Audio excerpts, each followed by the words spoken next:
Aku yakin kalian sudah dengar berita tentang orang-orang yang rindu melewati jarak dan waktu. Tapi bagaimana kalau kerinduan itu sendiri adalah jembatan? Bagaimana kalau simbol adalah papan-papannya? Manusia sudah membangun jembatan jauh sebelum insinyur memberi mereka cetak biru.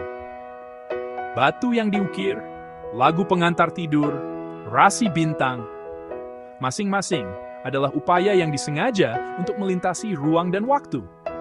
Secara akademis, kita memisahkan banyak hal hukum fisika yang membatasi perjalanan, eksperimen pikiran yang meregangkan imajinasi, dan makna simbolis yang tertanam dalam budaya. Pemisahan itu bukan tembok, itu adalah lensa. Melaluinya, sains, filosofi, dan warisan memulai percakapan yang jujur dan bermanfaat. Bayangkan sebuah simbol sebagai jembatan balok-baloknya. Tidak hanya mematuhi gravitasi makna, mereka membawa cerita, eksperimen, dan keinginan murni untuk terhubung. Kita mungkin tidak akan pernah bisa memancarkan pikiran kita ke masa lalu, dan fisika mungkin menetapkan batasan yang kuat, tetapi dorongan manusia untuk menghubungkan momen-momen terus ada.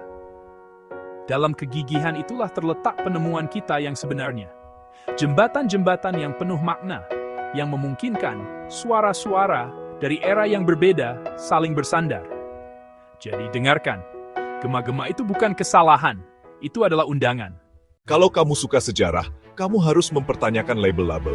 Kalau kamu penasaran sama agama, kamu harus menelusuri kata-kata, bukan mitos. Kalau kamu mau kejelasan, dengarkan ini, asal-usul itu rumit. Kata Hindu, awalnya cuma penanda geografis, baru berabad-abad kemudian jadi punya makna agama. Hinduisme sebagai label resmi muncul di zaman kolonial sekitar tahun 1200-an, dibentuk sama administrator Inggris, dibentuk sama misionaris Inggris. Klaim-klaim tentang lempengan emas kuno di Ka'bah, hubungan langsung antara sekte-sekte India dan kepercayaan Nusantara, itu kurang bukti arkeologi yang kuat. Di Nusantara, Dharma berkembang beda. Penekanan monoteistik pada Sang Hyang Widi, Acintya, dan persatuan, bukan politeisme sektarian yang terlihat di beberapa bagian India. Sejarah itu berantakan, nama berubah, kepercayaan berpindah, dan berubah bentuk. Dari gundukan tanah di kawasan sekitar Candi Utama Muara Takus, mereka menemukan artefak perunggu berwujud manusia berkepala gajah. Selain itu, cermin perunggu yang salah satu sisinya dilapisi emas dengan presensi mencapai 83%, artinya hampir 24 karat. Temuan lain Vajra, juga temuan bata bertulis yang secara paleograf, isinya mantra berbunyi, Omah Biknanta Kerhum Fat Swaha, di dalam situs Candi Bungsu.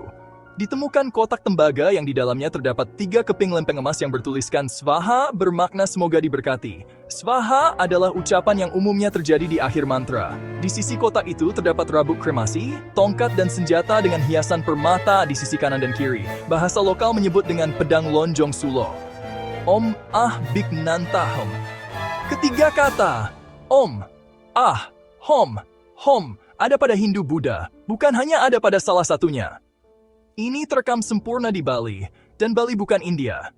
Ketiga kata Om, Ah, Hom adalah kata singkat dalam prosesi kontemplasi. Spiritual, sebuah kata yang mungkin juga digunakan oleh agama-agama Abrahamik Samawi untuk menyimpulkan dan mengakhiri suatu doa dan bermakna agar dikabulkan.